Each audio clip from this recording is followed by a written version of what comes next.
E aí, Jorge, gostou da seleção brasileira contra o Chile? Eu respondo pra você, mais ou menos, mais ou menos. Foi o que deu pra fazer, né? Foi bom? O resultado foi. Performance foi? Vamos discutir. Vamos falar dos pontos positivos, negativos, do inaceitável início de jogo do Brasil, da reação, da virada do final, da Selefogo. Que momento do Botafogo, hein? Até na seleção brasileira. Impressionante.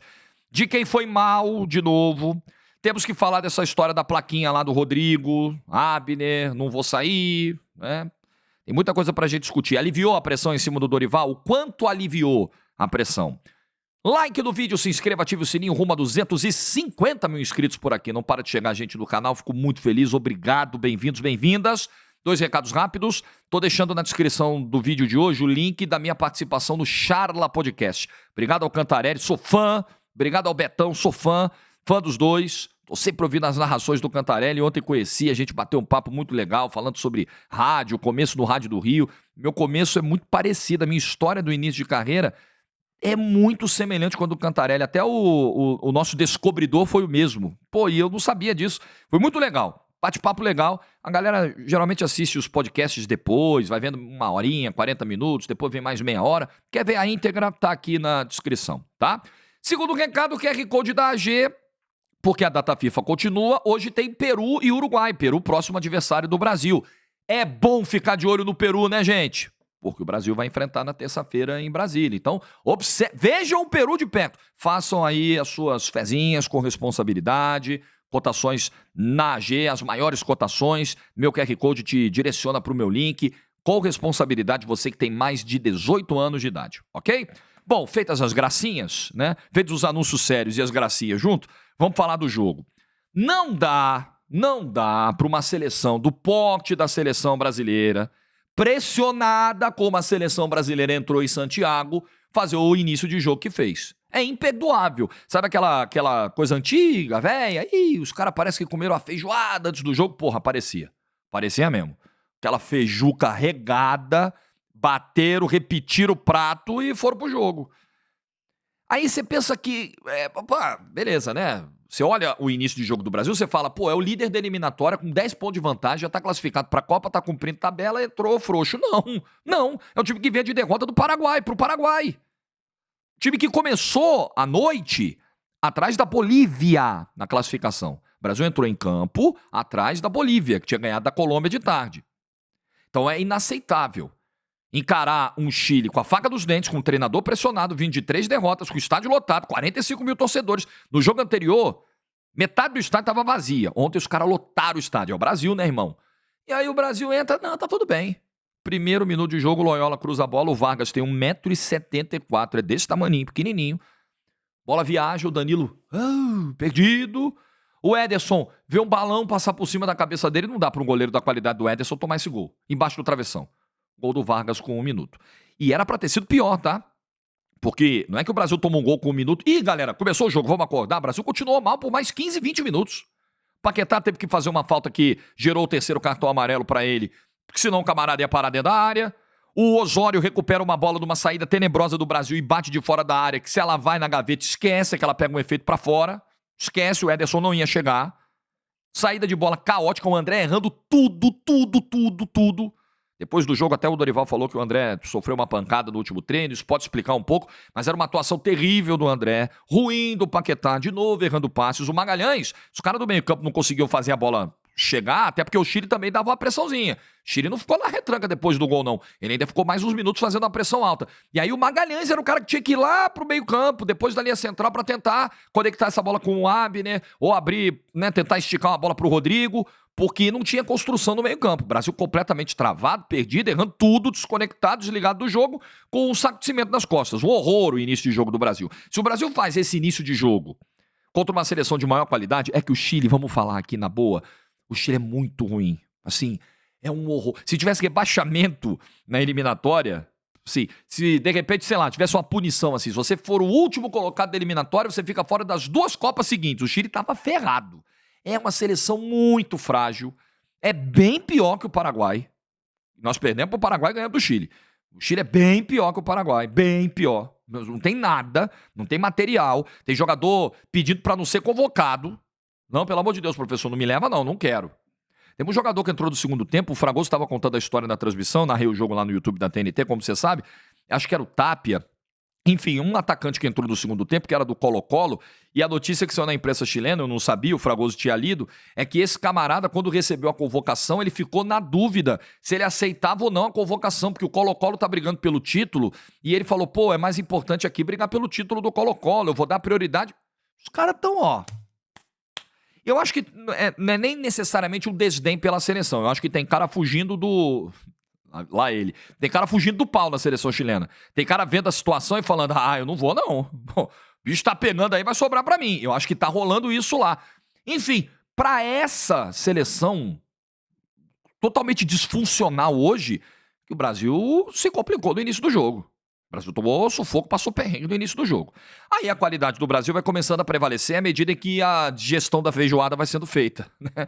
Aí o time vai começando a se impor, o jogo vai começando a aparecer, o Rafinha vai começando a dar uma dinâmica, e o Rafinha, que eu esperava que fosse um cara como um 10, um armador por trás de um trio de ataque, ele acabou muitas vezes jogando de atacante. Várias vezes o Rafinha dentro da área. Savinho aparecendo muito bem. O Rodrigo até trocando de posição, saindo lá da esquerda, vindo para a direita para tentar causar um efeito surpresa. E o Igor Jesus dando a mobilidade que se imaginava. A gente falava isso no vídeo de ontem, né?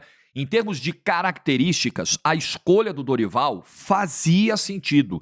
Porque além de ser um cara com mais profundidade de área do que o Endrick, o Igor Jesus ele também tem essa facilidade, porque ele já faz isso no Botafogo, de sair da área para tabelar. Ele faz isso com o Savarino, com o Almada, com o Luiz Henrique, e ontem ele vinha para dar essa opção, para segurar a bola quando necessário, para servir quando necessário. Muitas vezes do primeiro tempo era o Igor Jesus vindo aqui fora da área para gerar dinâmica.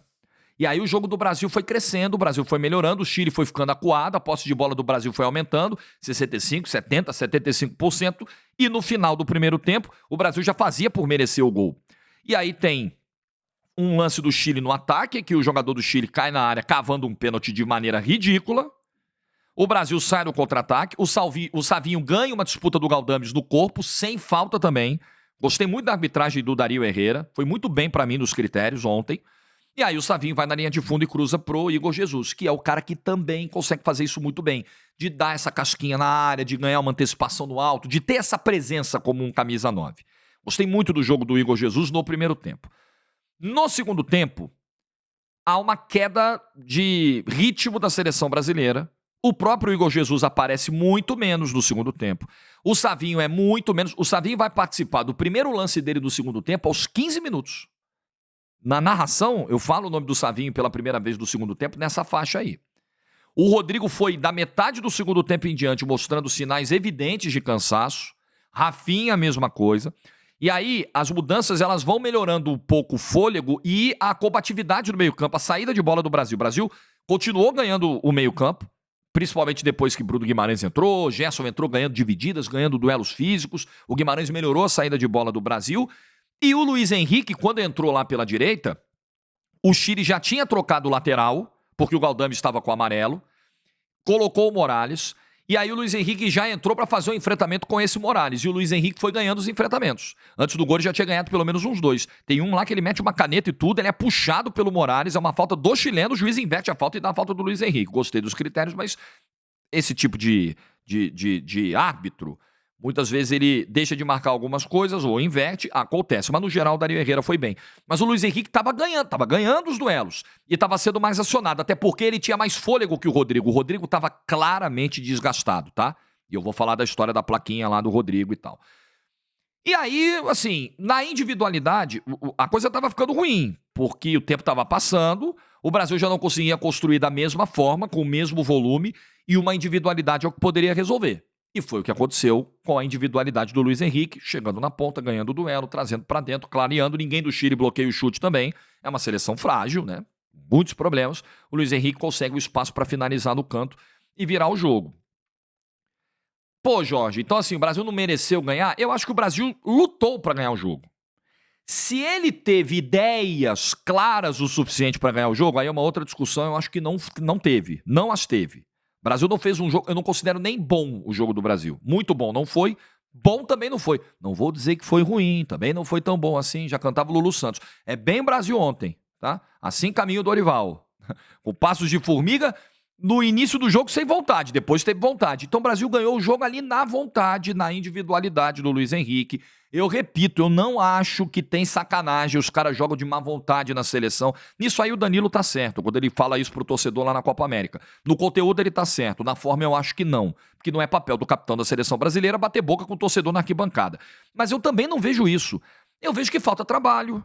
Eu vejo que os 45 dias da Copa América foram pessimamente aproveitados pelo Dorival. Eu vejo que tem muita coisa para resolver. Eu vejo que ganhar do Chile com o sofrimento que o Brasil ganhou é muito preocupante. Eu acho que é mais preocupante do que alentador. Eu, se fosse o Dorival, eu dormiria mais preocupado do que feliz. O buraco é muito mais embaixo. Eu dormiria... Nossa, tem muita coisa para fazer ainda. Ganhamos uma sobrevida. Se o Brasil volta com o empate do Chile, o clima para terça-feira em Brasília já ia ser péssimo. Péssimo. O clima da coletiva já seria outro, as perguntas já seriam no outro tom. Seria péssimo. Péssimo. Então é uma derrota que te faz, é uma vitória que te faz ganhar tempo. Respiramos. Sim, os aparelhos continuam ligados, mas ainda não saiu do aparelho. Ainda não está respirando sozinha a seleção brasileira, porque tem muito trabalho para fazer. Por exemplo, mais uma deficiência ontem, mais uma vez apareceu ontem, a principal deficiência desse time em termos ofensivos, o isolamento dos pontas. E aí é quando eu falo, quando fiz um vídeo na semana passada dizendo, olha, não podemos ignorar que o comportamento do Vinícius Júnior na seleção pode ser outro, que o Vinícius Júnior cometeu erros, que o Vinícius Júnior precisa melhorar sua postura dentro da seleção, precisa chamar mais a bronca, mas também não podemos colocar tudo na conta dele, porque existe um desequilíbrio tático nessa seleção brasileira que deixa os pontas muitas vezes expostos, sem aproximação, sem uma ajuda. E aí a bola vai para o Savinho, vem dois e engole o Savinho. Porque não tem o Danilo para fazer esse apoio com ele. Mesma coisa do outro lado, aí vai o Rodrigo para a linha de fundo, vem dois encaixotando. Porque o Brasil não tem ainda essa dinâmica que permita com que os pontas tenham jogadores próximos para fazer um trabalho mais curto. Para que eles não fiquem tão sobrecarregados com tantos marcadores em cima dele. Porque não adianta. Se o Savinho pega a bola na ponta e o Danilo não cair ali para fazer uma dobra, esquece, amigo. Todo mundo que tá ali vai para cima do Savinho. Você não tem outro jogador para dividir e atrair a marcação. E aí o que vai acontecer com um ponta? De 10 tentativas de driblar dois caras, 9 ele não vai conseguir. Porque o cara não é mágico. É 1 contra 2. Não vai dar. E isso apareceu de novo. E isso é com o Savinho, isso é com o Rafinha, é com o Rodrigo, é com o Vinícius, é com o Martinelli, é com qualquer um. É uma questão de ajuste tático, é uma questão de encaixe. Os jogadores de meio campo ontem, o meio campo do Brasil, tem encontrado muitas dificuldades para dar uma dinâmica adequada de saída de bola. Então tem muita coisa para corrigir, tem muito problema para corrigir. E o tempo de trabalho é curto, assim, o Dorival chega, pega uma semana a seleção, 2 treinos, vai pro jogo, viaja, volta, mais um treino, joga. Mas infelizmente ele não aproveitou os 45 dias que teve na data FIFA. Para registrar que ontem o Endrick entra, joga 15 minutos, mais os acréscimos 18 minutos, tímido. As 2 primeiras bolas que chegaram para ele errou o domínio, não entrou bem o Endrick.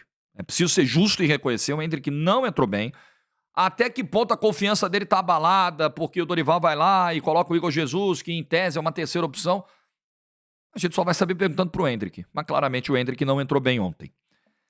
A história do Rodrigo. Eu estava narrando o jogo no YouTube da TNT Sports e não estava acompanhando a transmissão das TVs que fizeram o jogo pro Brasil.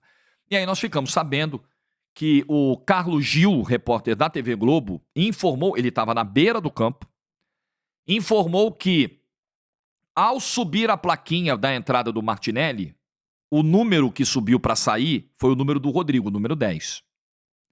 E aí, segundo o Carlos Gil, o Rodrigo vira para o banco e pergunta, eu? E aí, logo depois, a placa muda do número 10 para o número 16, o Abner. Eu estava ouvindo a coletiva do Dorival ontem no pós-jogo da TNT Sports e essa pergunta não foi feita. Era importante a gente entender a dinâmica disso. O que aconteceu? O Dorival mudou a alteração depois do questionamento do Rodrigo? Ou o que aconteceu foi um erro do quarto árbitro na subida da placa? Era para subir 16, ele subiu o número 10. Não sabemos. O fato é que o Dorival já tem um histórico disso. O fato é que ontem o Rodrigo tinha que ter saído sim. Porque o Rodrigo estava claramente cansado. O Rodrigo já estava com dificuldade para dominar a bola na lateral do campo. Ele estava extenuado. Ele já estava arriando para pegar fôlego. É curioso porque quando o Rodrigo não merece sair, ou está inteiro, ele sai. Quando ele não tem a mínima condição, ele fica até o final. Ontem não era jogo para o Rodrigo ficar até o final, claramente. Por uma questão física, não por uma questão de performance necessariamente. Aí vai lá, entra o Martinelli. E eu até na hora estranhei. Falei, caramba, todas as alterações do Dorival no jogo até agora foram jogador de posição por posição. Ele tira André e Paquetá, bota Guimarães e Gerson. Ele tira Igor Jesus e bota Endrick. Ele tá fazendo só o feijãozinho com arroz. Essa me surpreendeu. Tirar um lateral esquerdo, botar o Martinelli, se expor um pouquinho mais. Parece que não foi necessária. Pode não ter sido necessariamente uma ideia do Dorival. E aí eu fico me perguntando, se de fato o que ocorreu foi a primeira opção, o Dorival mudar a substituição depois da queixa do Rodrigo, eu me preocupo com a gestão de grupo do Dorival. Porque eu não esqueci do episódio da cobrança de pênalti antes da disputa lá contra o Uruguai na Copa América. Da rodinha, o Dorival fora, o dedinho levantado, me desculpem, mas aquela imagem, por mais que tente se vender uma outra versão, aquela imagem pra mim é nítida, é muito clara. É difícil convencer a gente de que houve outra coisa ali, senão o que a imagem mostrou. Né? Enfim, vamos aguardar pra frente. Eu acho que o Rodrigo, ele pode até estar de saco cheio dessa situação, de muitas vezes pagar conta, de muitas vezes ser substituído mesmo jogando bem, mas ontem havia argumentos para tirar o Rodrigo, porque ele cansou, ele claramente cansou. E, assim, um líder, a gente pode discutir se ele está certo ou errado ao tirar o fulano, mas a decisão do líder tem que prevalecer.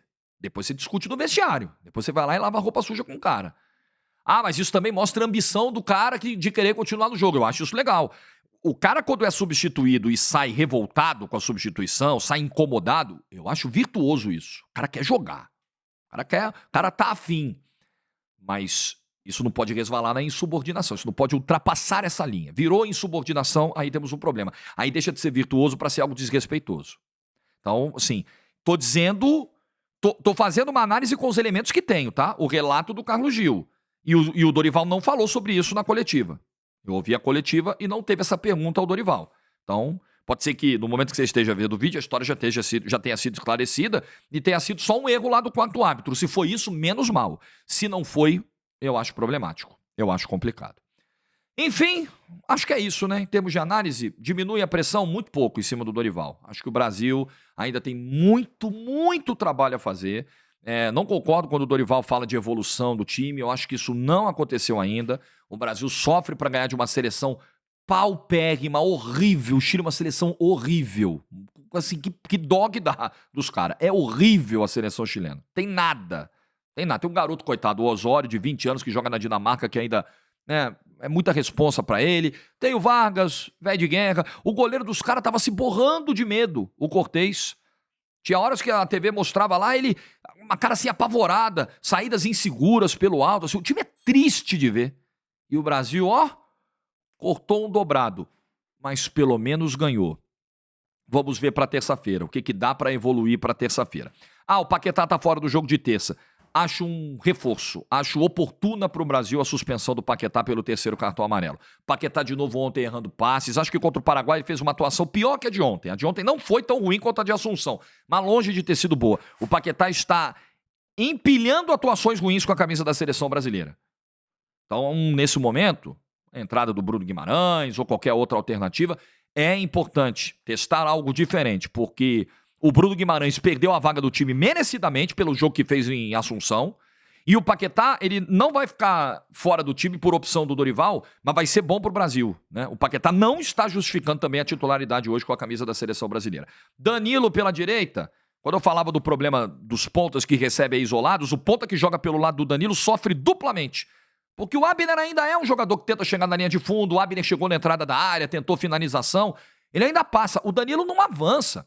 E aí ontem, num contexto em que o Brasil estava na reta final precisando virar o jogo, uma substituição que o Dorival deveria ter feito era colocar o Wanderson na direita para fazer o Luiz Henrique ter uma companhia. Porque o Danilo só entrega isso. Acho muito pouco o que o Danilo entrega. Porque a seleção tá precisando, pro isolamento dos pontas. Assim, eu também não vejo, assim como eu não vejo justificativa hoje pra uma titularidade do Paquetá, acho que tá na hora do Paquetá perder a vaga do time, e ele vai perder por força de suspensão pra terça, tá na hora do Danilo perder essa vaga, gente. Tá na hora de testar alguma coisa. Ah, o Danilo é capitão, ah, o Danilo é uma liderança. Mas o Brasil perde muito em termos ofensivos com o Danilo. E convenhamos, o Brasil não é mais sólido defensivamente por causa do Danilo. O gol é em cima dele. Um gol com um cara de 1,74 m fazendo gol de cabeça. O Brasil tá tomando gol quase todo jogo. Então nem um argumento, o Danilo dá uma proteção à defesa. Nem isso. Eu não vejo justificativa hoje pra titularidade do Danilo. É outra casa de marimbondo que o Dorival tem que mexer. Mas assim, é muito fácil mexer com a questão do Endrick. Ah, o Endrick é um garoto de 18 anos. Tá, mas e aí, o Danilo, o capitão? Ah, porque ele é capitão, não vai mexer? E o Paquetá, porque é mais experiente, titular na Premier League, não vai mexer? É aí que a gente fala da questão do critério do técnico da seleção brasileira, que às vezes se perde num mar de incoerência. Tomara que o mar de incoerência não afunde o Dorival Júnior junto com ele. Tá feito o vídeo, essa é a minha análise da seleção. O que você pensa? Gostou do jogo? Não gostou? Parabéns ao Botafogo. Os 2 gols de ontem, eles podem não parecer nada em termos simbólicos, históricos, mas assim, depois de muito tempo, o Botafogo volta a ter protagonistas na seleção brasileira. Um clube com essa tradição, com essa história, que foi arrasado por gestões tenebrosas, um clube que quase acabou, deixaram o Botafogo ter uma dívida de R$1 bilhão, esse clube ia acabar, e hoje 2 jogadores desse time decidem um jogo de seleção brasileira, no momento em que o time é semifinalista da Libertadores e líder do Brasileirão. Eu acho que é uma pequena amostra de um renascimento de um clube tão importante para o futebol brasileiro como o Botafogo. Like no vídeo se você ficou até o final, deixa sua opinião nos comentários. Juízo, boa sexta-feira e tchau.